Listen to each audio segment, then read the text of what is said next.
Peace be with you. I want to start with a prayer which really captures this Parsha Vayikra, which is the merging of the heavens and the earth. Hashem Yakud Kadishabrihu Ushihimte Bi Ilum Imulayat Shem Yuke Bavavke Yuda Shem Shem Kozriel Kolam. Amen. Now feel that merging within yourselves. Vayikra is a very powerful parsha because it speaks to an element of the Torah teaching for the very first time. Okay, it's the third book and is talking about devotion to God and really the divine path of the Torah in a very particular way. It starts with, and he was called. And Moshe was called by God. And let's give you the setting. I mean, obviously he was called by God long before the tabernacle. But the setting is, it's the new moon of Nisan, beginning of the year, the cycle. They're blessing. He's now spent the last week putting up and taking down the tabernacle 8 times. That's a lot of work, just to kind of think by himself. And he's ready now to enter it. But there's a little problem. Too much energy. God is, the energy of Hashem is so big that he can't get near the tabernacle. So Hashem makes a little space. And this is part of, in the word Vayikra, there's an aleph at the end. And it's a little smaller. And it's like a way of thinking about it as an opening. So Hashem has made an opening for humanity to come into the sacred space. It's a simple way of saying it. And we are all being called. And the opening is there. That little aleph opening is there for everyone, if you want to listen. But God's calling. God's calling all the time. One of the subtleties in this parsha is God calls supposedly in a loud voice, but only Moshe hears. The truth is, everyone is being called. That's really key to understand. Everyone is being called, was being called, and will be called in the future. But it's our choice if we want to listen. So Vayikra is about choosing to listen. And so there's a calling, there's a space created, and Moshe is able to go into the temple and activate it. Now, this particular day, which is the new moon, is of Nisan, kind of resonates with the time of creation, which were the 10 utterances that made creation, which are the 10 speakings that, the 10 commandments. And in this day, there were also the 10 ceremonies that happened to initiate the tabernacle. A lot is going on, a lot is resonating. And I want to focus not so much on the numbers as much as the overall meaning. So that little aleph that we're talking about, which is the first letter of the Hebrew alphabet, is the one prior to duality. The Torah starts with Bet, which is duality. Up, down, in, out. All the levels of duality you can think of. And Aleph is prior. So it's an invitation to go literally prior to creation, prior to the duality of creation, and know our essential oneness. Hell, again, is about oneness. And from that place of oneness, from that place of connection with the divine, then everything begins to manifest. Now, one of the teaching is everyone's called and everyone has unique expression. And Vayikra is expressing this message. You're called, you have a particular gift to give, and you're called to give that gift. So that's important. And you're called in every action to invoke and experience the divine in those actions. And that's the key of the Aleph. And the message is even as strong today, because in a world where people aren't feeling connected, you are called, it is time to connect. This is a wonderful, powerful opportunity, so it couldn't be better as a time to connect and affirm that connection with the divine. So that's one level of it. We're called, we have our mission, let's pay attention to it. Now there's another level,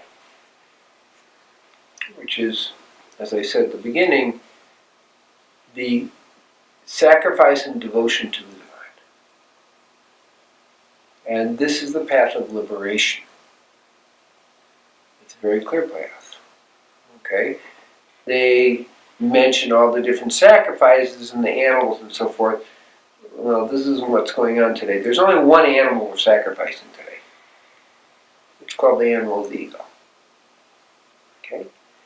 And in the process it's being laid out, the message, and I'm really condensing it all, is in every action of our everyday life. If we understand it in a deeper way, it's a sacrifice. So we have the temple sacrifice, we have the idea of everybody's a priest, but that's part of it. But sing it more. We're in the holy temple. What's the holy temple? The path of liberation. It's the tabernacle of liberation, which is the ultimate goal in the Torah at its highest octave, what we call upper sod. Now, getting back to the idea is, in every difficulty that we may have, we can see it two ways. Oh, this is a struggle, this is a hassle, I'm discouraged. Or we can see it as, oh, this is an opportunity to sacrifice that animal ego within myself that is actually making it difficult, because we have our connections to things, we have our attachments to things, and our daily life is constantly bringing them up. Why? So we can become purified.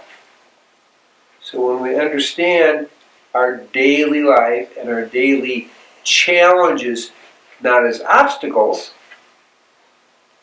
which is a turning to ego as a way of looking at it, but if we see it as a turning to God, which is about sacrificing the animal, ego, then we have a path of liberation.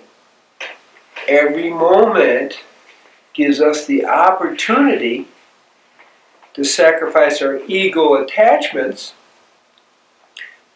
so we move closer to God. And then they have a word called korban, the sacrifice. But korban means to move closer. It also means something else. It means to go to war. Well, what are we going to war with? We're going to war with our own ego, where we are choosing to sacrifice our ego in every step of our daily life, as we are being, in a sense, our life confronts us with our ego attachments. So the korban then is the sacrifice, which brings us closer, and we can choose how we want to do it. But it's all the angle of the mind. If we understand these challenges are a way to evolve spiritually, then we are actually involved in a korban, a moving closer to the divine. And the more we sacrifice that animal ego, the more we are able to move into Devikut Harut and remove, it's a subtlety, from the idea, oh, we're partners with God, which is still about separation and still keeps ego, because it's all about I amness, to we are one. Because to be one, you have sacrificed enough of that ego, sliced away, slice away, so ultimately there's no illusion of I amness there. And in this whole process, as we let go of the illusion of I amness, and of course to do that, not of course, but to do that we also have to let go of Amida Shikra, the world of illusion, which keeps us kind of bound.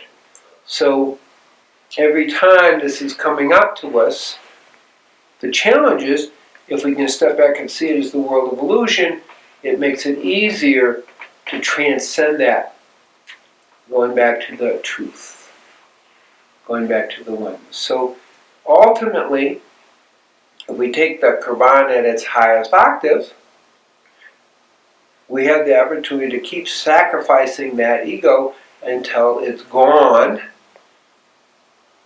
and then we are able to merge with God, which is the whole point of the whole story, of our whole life, and of the whole Torah.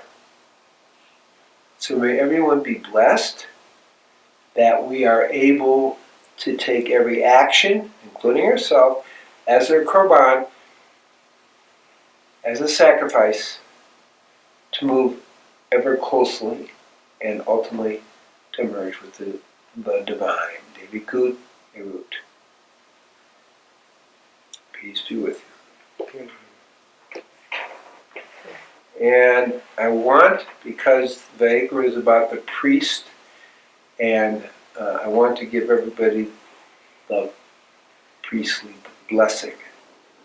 As an actual Levite, it's always an honor to do that, and that's of course part of what Vayikra is about, is how do we become a blessing to the world.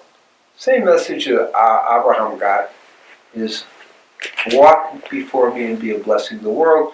This is a restatement of Israel being a priestly blessing to the world. So I'm going to say it in English first. May Shem bless you and keep you. May Shem illuminate the divine countenance towards you and be gracious to you. And may Shem turn the divine countenance to you and establish you in peace. English translation. Yevarek Yakai Anoi Vishmareka Ya'a Anoi Paneva Vihuneka Yisan Anoi Paneva Yisam Lahashlam Yisam Lahashlam Yisam